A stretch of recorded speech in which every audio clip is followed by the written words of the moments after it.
Hello and welcome to NewsCentral TV. I am Adebola Adedugba. The headlines. Joseph Boakai to be sworn in as Liberian president. Cameroon rolls out world's first malaria vaccine. Lagos State government in Nigeria's southwest bans single-use plastics. And details shortly.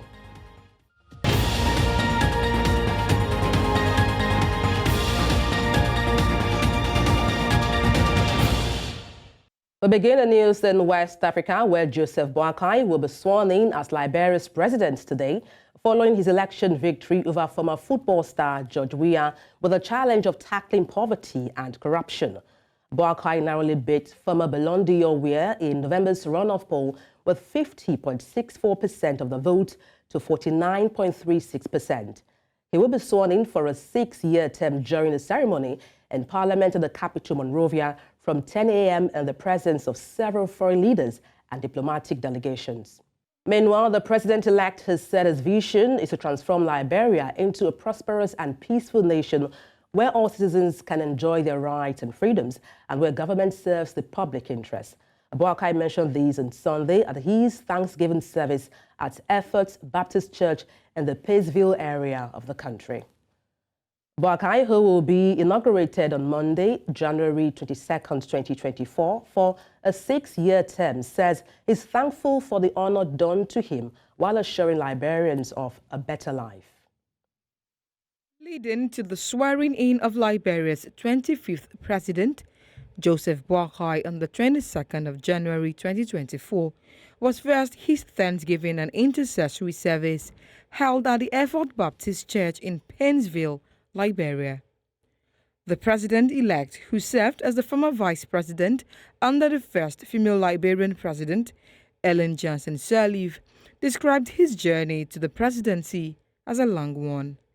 He, however, says he's determined to help millions of Liberians who have been left to face abject poverty and insecurity. Mr. Boakai also seized the opportunity to remind the people of his campaign promises, including fighting corruption, boosting agricultural production, bringing down the cost of food, and improving the country's roads. If anybody is ever dissatisfied with the way our country has been going, I had had that as a burden. And I want to say to all Liberians listening to your voice today, and I know that as much as we think, we still have a lot of good people in this country, people who love their country, people who would like to see a better Liberia. And I want to say to all of them today, this is a commitment all of us should make. God has given us a country that is well endowed. The people of this country must enjoy the benefit of this country. The former president of Liberia, Ellen Sirleaf, and other eminent personalities present at the occasion were full of accolades as they noted the contributions of the former vice president, while being optimistic that he will do a better job as president and take the country to greater heights. We want a change until we get into power. We want to do it, but give us it and it becomes an opportunity to steal. So I wanted this message to get out to our consciousness and provoke that change that is needed, that we want, but feel unable to actually provide for the next generation. Liberia has, in my view, has gone back to, in terms of our economy, in terms of hardship, I think we retrogressed. We went back. And I'm hoping that I'm not hoping for a miracle, but I'm hoping that Liberia can get better. I'm an electrical engineering student, and you don't see more job opportunities for we the engineers in Liberia. That's why more people go out to go and get foreign engineers to come and do the job. So in my own field, I hope that there will be a lot of opportunities for us, the young engineers coming up. Born in November 1944 into what many have called humble beginnings, Joseph Boakai served as Liberia's agriculture minister under the then President Samuel Doe in the 1980s. Mr. Boakai also oversaw programs to decentralize agriculture by creating regional hubs, a flagship project in Liberia where many people are subsistence farmers. Staying in the region, 11 months ahead of Ghana's presidential election, a new political force is emerging to challenge the long-standing two-party status quo. Businessman Nana Kwame Bediako claims that his new force movement will grow into a third political force with the help of clever social media messaging, posters using his masked face, and an appeal to younger people. Few analysts believe Bediako can truly test the ruling New Patriotic Party, NPP, and the opposition National Democratic Congress, NDC, which have dominated Ghana since 1992. But already he appears to have shaken the mainstream establishment as the country tries to emerge from its worst economic crisis in decades. In Nigeria, President Bola Tinubu has advocated a review of global taxation, explaining that addressing the imbalance in the international tax regime has become imperative. Tinubu made the advocacy in a speech at the Third South Summit of the Group of 77 and China, which opened in Kampala, Uganda. He affirmed the country's belief in and commitment towards multilateralism as a way of addressing global challenges. President Bola Tinubu, who was represented at the summit with the theme "Leaving No One Behind" by the Minister of Budget and Economic Planning, Senator Abubakar Atiku Bagudu, said the issue of global taxation is pressing because it impacts developing countries. And now to security matters. The people of Lekwesi community in Umuonochi local government area of Abia State can now move about freely in their community following the fleeing of kidnappers from their domain. Lekwesi community was identified to be where kidnappers who operated in the Umuonochi axis held their victims hostage until ransom was paid. NewsCentral's Chinwe Ogele reports that a sting operation carried out a few months ago by the Joint Security Team in the state and the same council area uncovered the depth of criminal activities there. That ran into years, kidnapping raged in Umunochi and Isukwata local government areas of Abia State, creating untold fears in villagers and commuters alike. The criminals had found comfort in a dilapidated school in Lekwesi community where it drove away school children and teachers. And this particular place used to be Comprehensive Secondary School, Umucheze. But as you can see, it's already in ruins. And the students here, we are moved back to another secondary school, another primary school there over there. From there, the bandits still went there and then chased them back to the community. So as it starts on these two schools, no one is there. The kidnappers stay here and they keep victims around here. They made sure that they vandalized the secondary school so that nobody will be there. And they took over this other one too. As you saw on the board, the last time people thought here was on the 26th of June, 2023. And since then, nothing has happened here except kidnapping and kidnapping business. The best thing we will do is we'll have to do the roads and then we reactivate the schools so that they will have to leave this general environment. For fear of their own lives, the villagers who saw it all kept mum for as long as it lasted. We are besieged with what we can, that we are overwhelmed by what we can handle. But until this time, we have been living in fear because these people, they pass through the community, they come here and they kidnap everywhere, so no one is safe. It happens that we escaped the incident where they planned it. God just be on our side. The Commissioner of Police in the state, Kenechukwu Onwemele, in the company of the Special Advisor to Governor Alex Oti on Security, MacDonald Oba, paid a visit to Lekwesi community. You can see there's collaboration among the security forces, the military, the police, and all other security agencies are working hand in glove with the support of this government. We assure the people of Abia State that we would put in our best, we'll put in our level best to be sure that the vision of the governor for a safe and secure Abia State that is already within reach is accomplished. The government is doing their bit and the men are doing their bit. In fact, we are activating 4 more sectors. The steady chase and scout of the criminals around these vicinities by combined team of the security agencies seemed to be achieving its purpose as cases of abductions drop appreciably. In Omahia for News Central, Chinwe Ugele. The immediate past Nigeria's Minister of Interior, Rauf Aregbesola, has called for the cooperation of all stakeholders to complement the efforts of the government to drive the wheel of development through infrastructure. Aregbesola made this known during the inauguration of Project and Empowerment Program of the Osun Economic Development Team held in Isale, Osun, Oshogbo. Aregbesola said he was optimistic that the Project and Empowerment Program would go a long way towards impacting the lives of the beneficiaries. He adds that human and infrastructural development has to be at the top of agenda as humans drive development. Managing partner, OAR&D company, Akinlaja Oludare, was on the news earlier and gave an expert view on this. We must understand what the people need first and where these needs need to be applied. You know, we can't just keep doing projects because we think that is what the people need. We need to understand their needs. I am a fan of need analysis. How are you able to understand that this is what the people need? So what happens is that if you keep doing infrastructure that you have not done proper analysis about, what will end up happening is that it will look like you are pouring water into a basket. Okay? So it's one thing for you to understand what the people need. It's another thing for you to properly deploy quality infrastructure. Then thirdly, it also seeks to explain the management of this infrastructure. People must be responsible for this infrastructure, not just doing it, but also the maintenance of this infrastructure.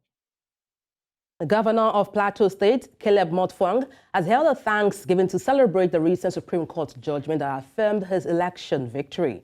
The event held at the Rewang Palm Township Stadium in Jos, the Plateau State capital, north central Nigeria.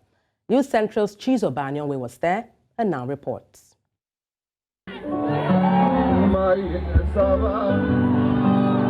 mouth will talk about the goodness of God.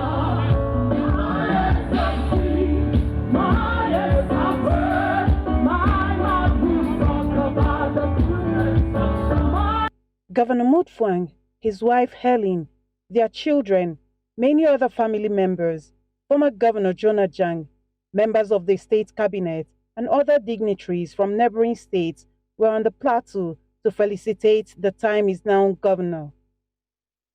The event saw well-wishers from far and wide, including renowned gospel singers, pouring praises to God for the life of the governor.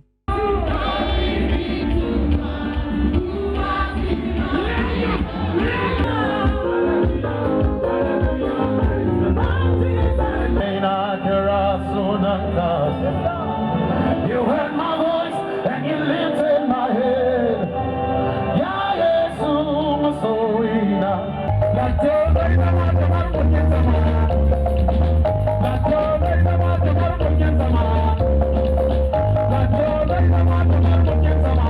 Prayers as well as words of admonition were given by the clergy. It is our prayers that as we continue this Thanksgiving, that God will accept our sacrifice of thanksgiving today as an honor unto Him. This is the beginning of wholeness. This is wholeness, restoration. Everything that Plateau has lost shall be fully restored. The elated governor said he will not rest on his oars in taking the state to greater heights. By the grace of God, this is a new beginning. It's the beginning of the fulfillment of the promises we have made to you. And by the grace of God, we will not fail you. We are determined to lift Plateau to a new realm. We will continue where our great leaders have stopped. We'll ride on their shoulders and raise Plateau to a new level. There were goodwill messages from the friends of Plateau who came to rejoice with the governor. It is gladdening to see the return of true Plateau spirit, of oneness and love in this gathering. I pray that this be sustained. Plateau faith, let us turn to God. Let's turn to Christ. He has heard us. He has answered our prayers. It is up to us now to support Caleb Mutfwang with our prayers for this coming 8 years. Continue to lift him up, that the Lord will give him wisdom. The Lord will empower him. All eyes will now be on Governor Mutfwang and his cabinet to see how he plans to move the state forward as the legal tussles are over. In Jos for News Central, I am Chizoba Anyonwi. You're watching News Central now. Let's take a short break. Stay with us.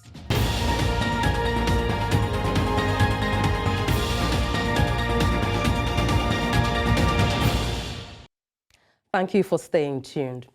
In Nigeria's southwest, Lagos State government says it will immediately start implementing a ban on styrofoam and other single-use plastics. A Lagos Environment Commissioner, Tokunbo Wahab, said non-biodegradable plastics were a major pollution problem and were clogging drains. State officials say they will use a dormant 2009 law to fine or jail culprits. Lagos is one of Africa's most populous cities.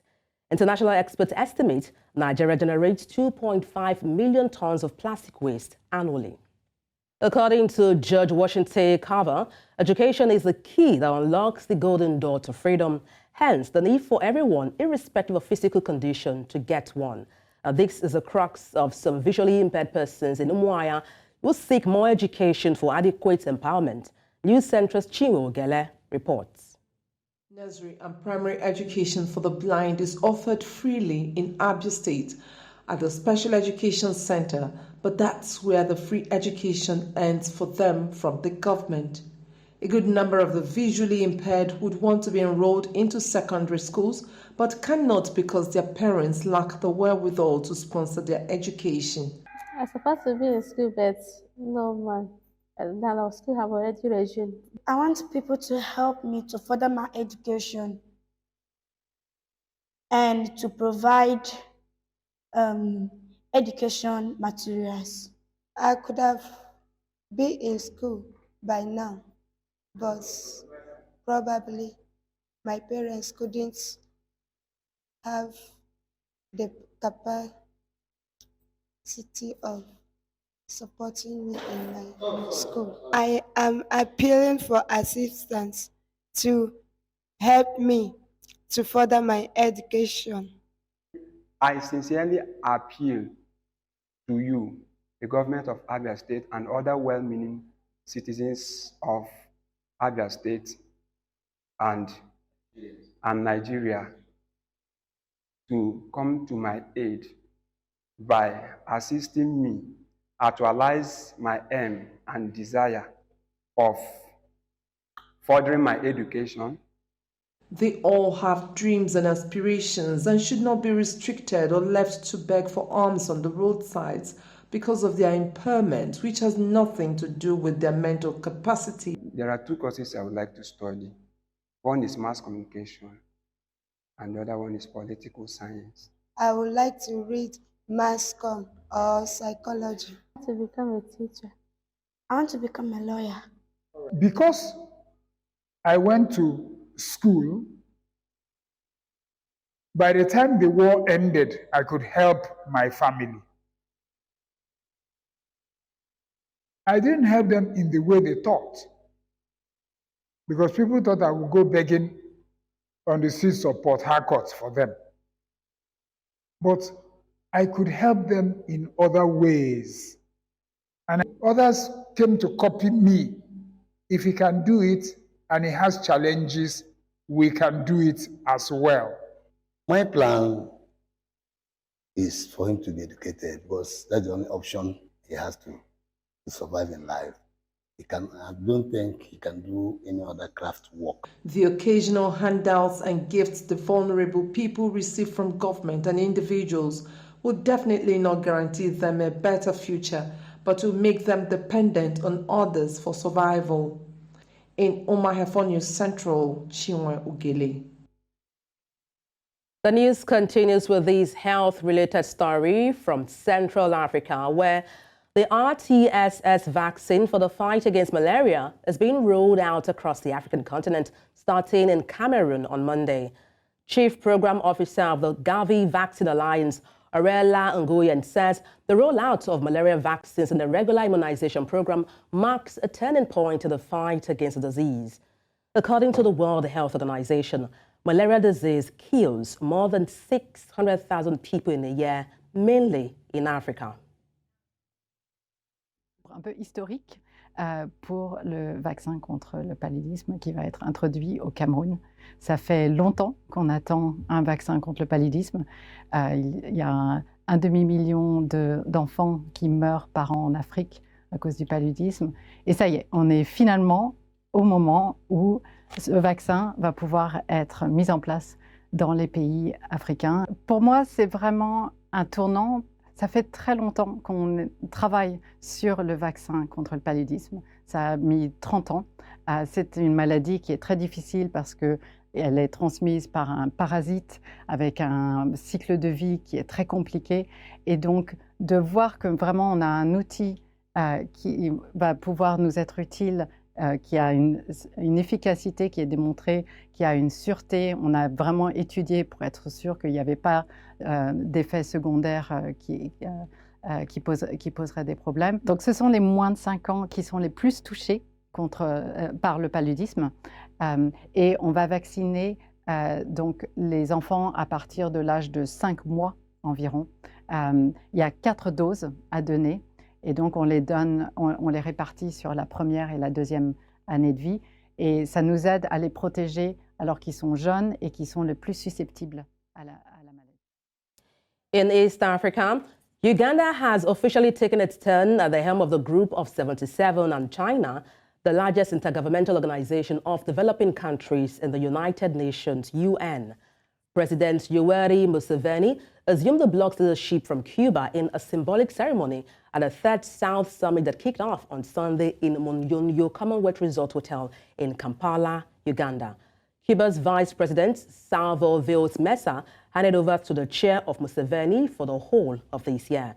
The bloc, which was formed in 1964, has over 130 member states, with its chairmanship rotating among member countries in Asia, Africa and Latin America based on regional principles. Therefore, this summit is an appropriate forum to speak with common voice as leaders of the Group of 77 and China for the urgent need for effective actions to accelerate the implementation of the 2030 Agenda for Sustainable Development during the remaining 7 years to realize our vision, shared principles and commitments, particularly the eradication of poverty in all its forms and dimensions, and the pledge that no one will be left behind. Excellency, setting the path toward the realization of leaving no one behind requires that as a group we remain united in our demand to the international community to support developing countries to urgently address the global challenges, in particular poverty, hunger, digital divide, and climate change. And while South-South cooperation is strong and deepening, it does not replace the need for the respect of the commitment of the global North, for sustained engagement to reduce poverty and inequality, support growth, and build resilience in developing countries. The United Nations Security Council is paralyzed by geopolitical divisions, and its composition does not reflect the reality of today's world. It must be reformed.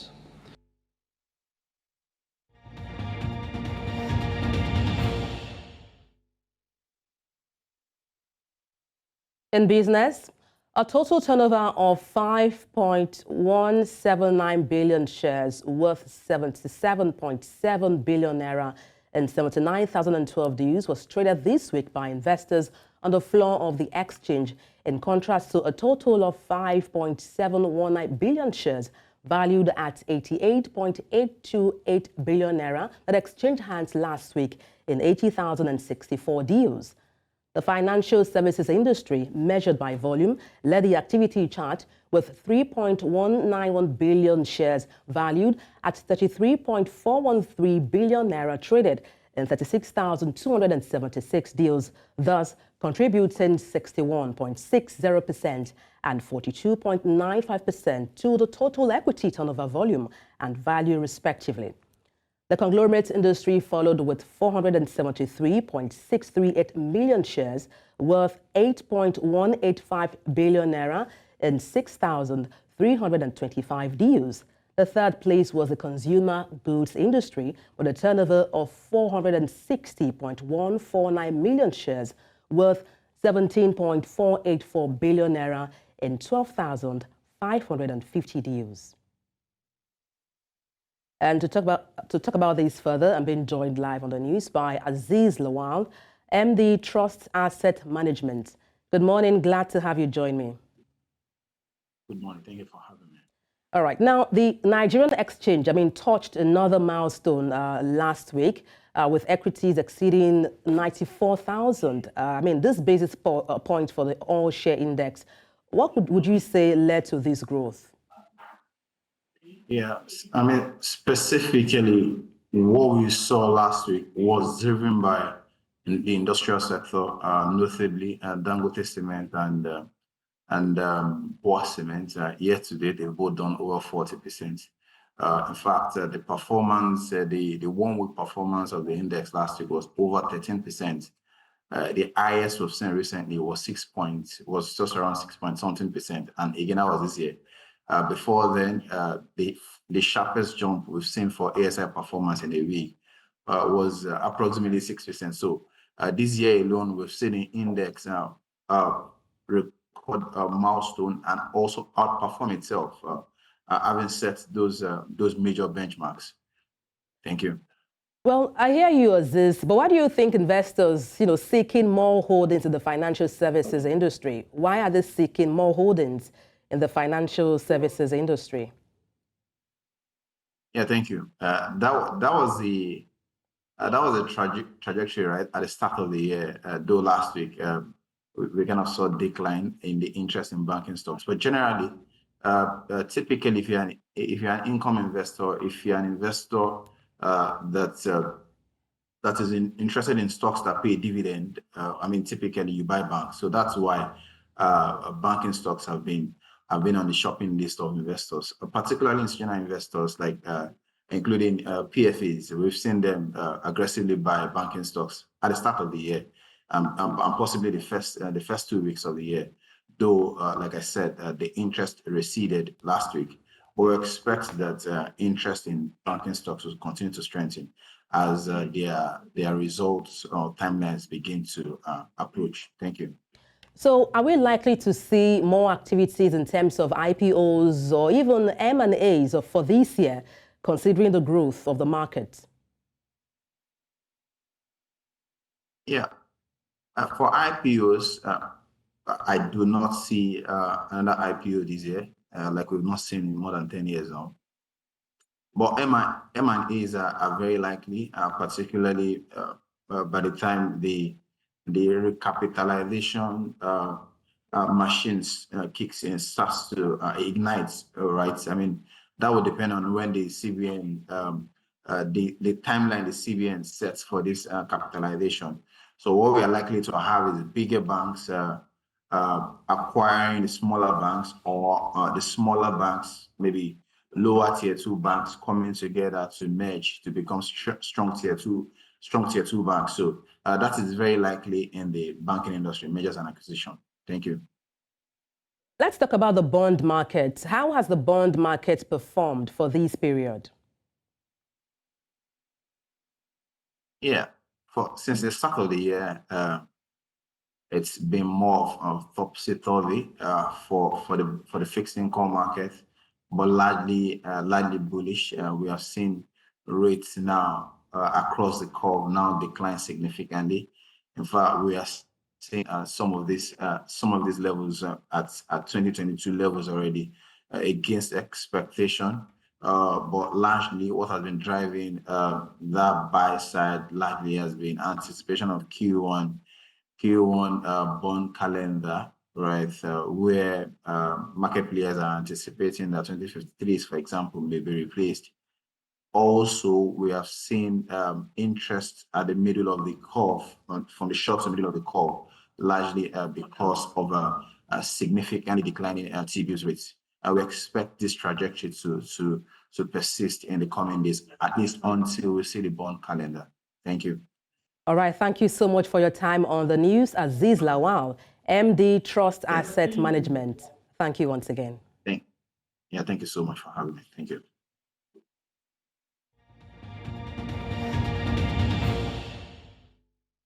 In the world of sport, the Senzo Meyiwa murder trial will resume in Pretoria High Court this morning.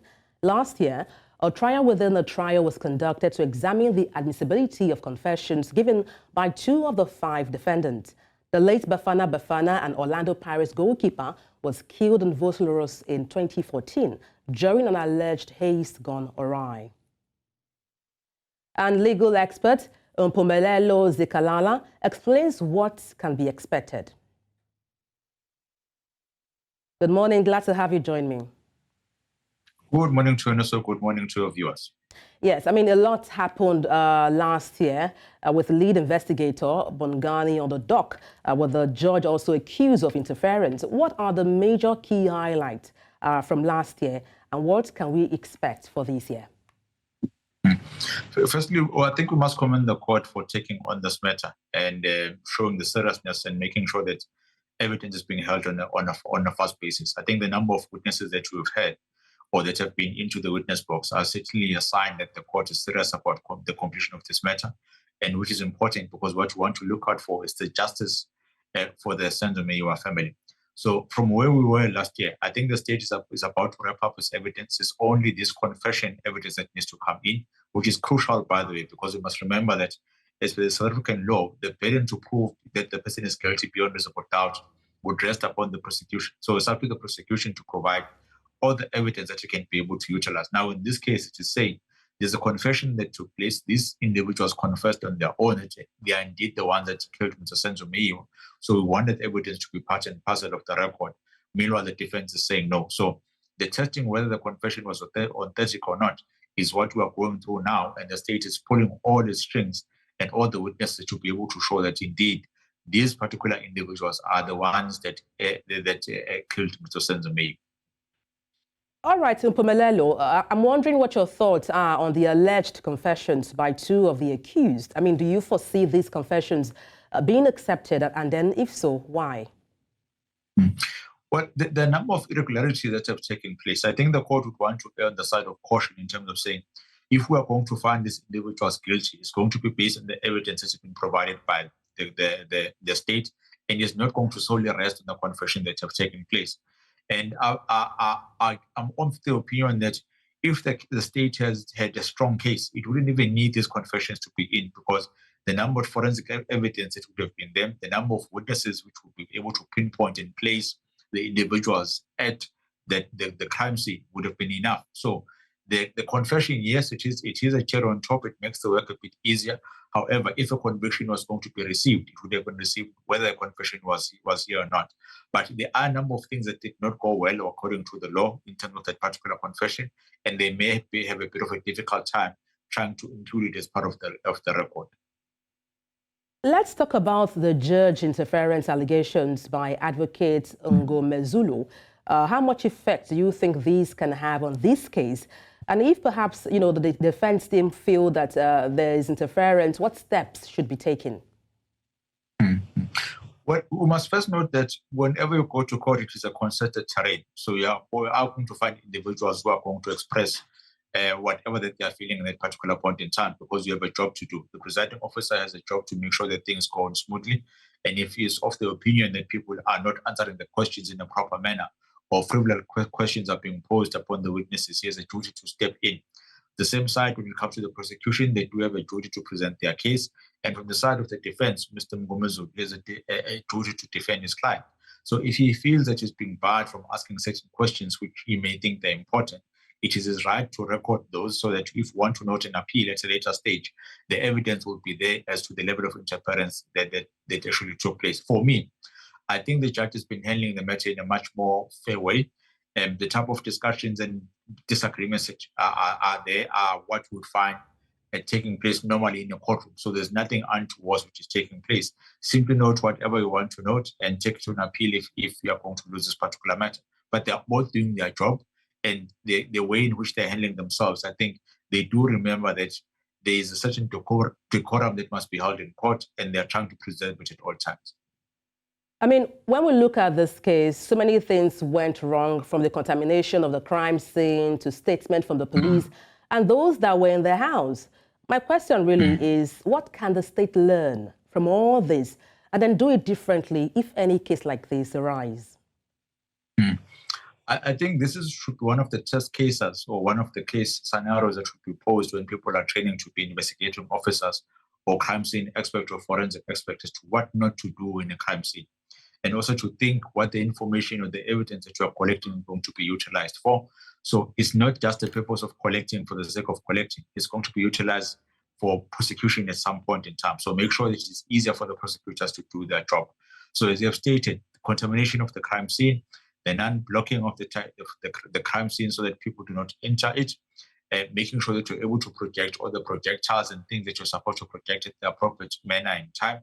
Those are all things in which I would have thought by now the South African police would have sat down and conducted its training and said to the individuals that go on a daily basis to go and collect this evidence, make sure that you're able to utilize these particular points. And the most important one for me would be the black books in which our police officers keep, because that's where the information is going to lie.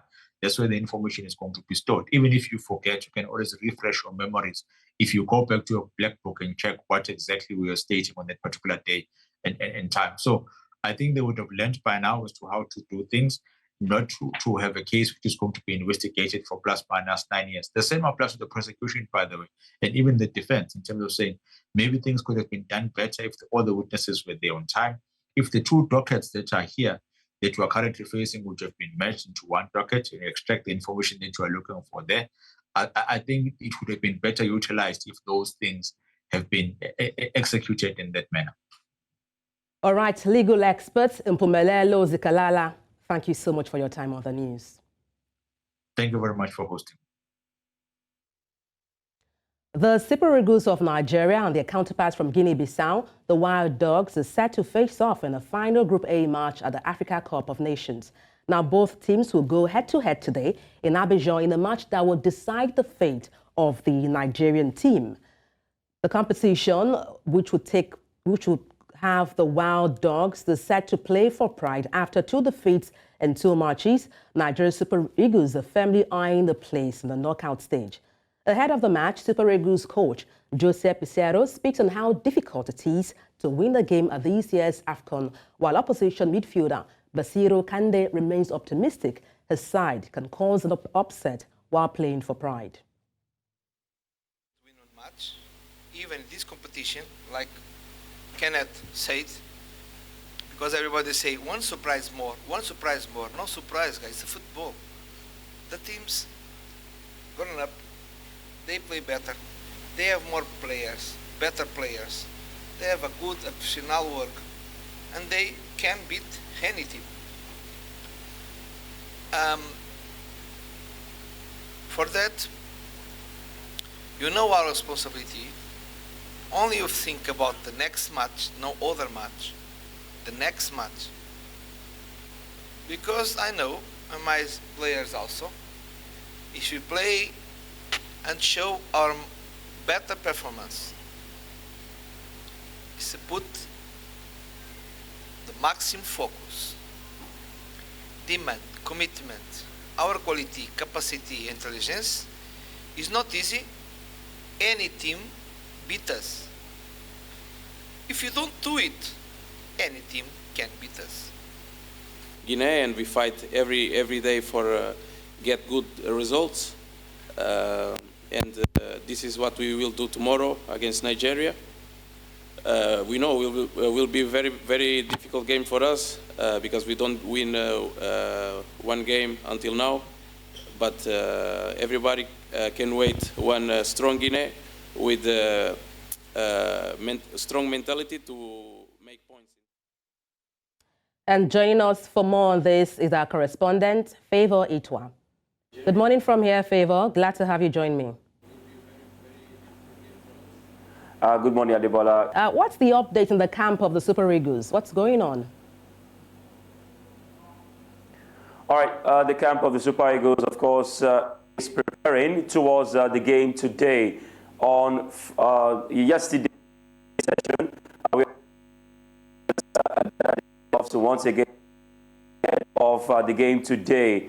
We had some players who did not train, talking about Alassane Yusuf, but they trained actually, but of course they were just training by themselves. Alassane Yusuf, William Trus Ekong, and Zaidu Sanusi, these three players trained by themselves and may not be fit ahead of today's game. But of course, Trus Ekong didn't look like someone who may miss the game, but for precaution's sake, maybe the coach might decide to just rest him. He is the vice captain of the team. He was involved in the first and the second game for the Super Eagles of Nigeria. I will be looking forward to see what happens in the team. But of course, other teams, other players like the likes of Kelechi Iheanacho, Victor Osimhen, and the defense of Kenneth Omeru, who was part of the press conference, had a fair share of the training, and the boys are looking forward to get a win against the White Dogs of Guinea-Bissau. It's an important game, of course, that would ensure that Nigeria either qualify or top the group, or as the case may be. So it's really important. And Joseph Boakai, as much as he knows what is at stake, he said, and the players have also said that they are not going to take the team for granted. So we hope to see Super Eagles that would avoid complacency later today at the Felix Hufwayimbo Stadium. All right, Favour, we understand that a draw at least will see Nigeria through to the next round. But do you foresee any upset tonight? Upset, of course, are part of any game that has to do with the world of football. But I don't think that there will be an upset today. From my conversation with the players and the coach, we can see that the Super Eagles are not going to underrate the Jotus of Guinea-Bissau. I mean, looking at what has happened before now, they've played Guinea-Bissau before now. They know what is at stake. And don't forget that in the last AFCON, Nigeria beat them 2-1. So it was not a convincing win. But at this point in time, you don't think of, you first of all think of 3 points. But if you have the opportunity to score more goals, yes, don't forget Equatorial Guinea have scored more goals, better than Nigeria. So Nigeria need to, win the game convincingly. So I think they will approach the game with all sense of seriousness and, try to ensure that they do the needful. Guinea-Bissau happens to be the, at the moment, when you look at the group, the worst team in terms of how they've played other teams. Every game they've played, they've lost the game. And that's to show you that they're the weakling in the team. But not to say at the moment they are wounded and they would all go for a kill. And according to what they say in Pidgin, they say all die not die. That's talking about, if you don't go for it, you still, at the end of the day, go back home. So I think the Guinea-Bissau side will also come into the party. But Nigeria, knowing fully well that they know the players so well, they would want to also get the maximum points later today. All right, Favour, before I let you go, what's the update on Alassane Yusuf's injury? Is it likely to feature? I don't think Alassane will feature in today's game. In fact, with the reports you are getting, he may not even have a taste of action, from now to the end of the tournament. Initially, it was said that he had muscle cramps, but after a few days, we could see that he's yet to join the full squad in training. And of course, that's a big blow to his career in the sense that this is his first AFCON, making his debut. He didn't want to start like this or end his debut like this, but it happens in the world of football, just like what we saw with, of course, Mohamed Salah, who has returned to Liverpool after the injury picked up. So I think for Alassane Yusuf, he will just hope to see how he goes, and the coach may not want to even risk him, even though he's back to full form, knowing fully well that at that stage it is very, very competitive, and it will be possibly the knockout round. So I think he may just have played his last game of the tournament. Well, Favour, We'll be keeping tabs with you. Hopefully, Nigeria wins the match today. Many thanks for your correspondence. Our correspondence right there, Favour Itua in Abidjan, Côte d'Ivoire. Thank you, Favour. Merci beaucoup. And that's a wrap on the news. But before we go, let's take a look again at some of the major stories. Joseph Boakai to be sworn in as Liberian president. Cameroon rolls out world's first malaria vaccine. The Lagos State government in Nigeria's southwest bans single-use plastics. Send your eyewitness report to the WhatsApp number on the screen and follow us on social media. We are at NewsCentral TV. You can watch us live on DSTV, channel 422, Star Times, channel 274, Avo TV, and YouTube. Many thanks for watching. I am Adebola Adedugba.